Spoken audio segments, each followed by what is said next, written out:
মাননীয় প্রধানমন্ত্রীকে বলবো, আপনি বাংলাদেশে একটি ইতিহাস রচনা করে যাবেন।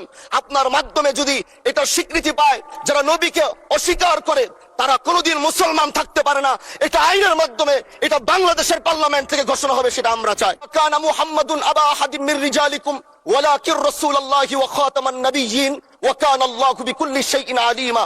আপনি জানেন, নবীর পরে আল্লাহ নবী হচ্ছে আমার ইমানের অংশ, আমার ইমানের পার্ট। তিনাকে ভালোবাসা, তিনার উপর ইমান, এটা আমার ইমানের অংশ। তিনি আমার শেষ নবী, যেটা কোরআন ঘোষণা দিয়েছে। নবীও বলেছে আনা খাতামুন নাবিয়্যিন আলা নাবিয়্যা বাদি, আমি শেষ নবী, আমার পরে কোনো নবী আসবে না। কিন্তু মাননীয় স্পিকার, দুঃখের সাথে বলতে হয়, বাংলাদেশের এরকম একটি পার্ট রয়েছে, যেই পার্টের এক অংশ মানুষ তারা নবীকে অস্বীকার করে, তারা মুসলমান দাবি করে। এবং এই বিষয়ে অনেকের ধারণা আছে, তারা জানে এই আন্দোলন করতে গিয়ে অনেক মুসলমানকে রাস্তায় শহীদ হতে হয়েছে, আন্দোলন করতে হয়েছে। স্বাধীনতার পর থেকে আজও সে আন্দোলন চলছে, কিন্তু আজ পর্যন্ত সেটা পাইনি। আমি মাননীয় প্রধানমন্ত্রীকে বলবো, আপনি বাংলাদেশে একটি ইতিহাস রচনা করে যাবেন। আপনার মাধ্যমে যদি এটা স্বীকৃতি পায়, যারা নবীকে অস্বীকার করে তারা কোনোদিন মুসলমান থাকতে পারে না, এটা আইনের মাধ্যমে এটা বাংলাদেশের পার্লামেন্ট থেকে ঘোষণা হবে, সেটা আমরা চাই।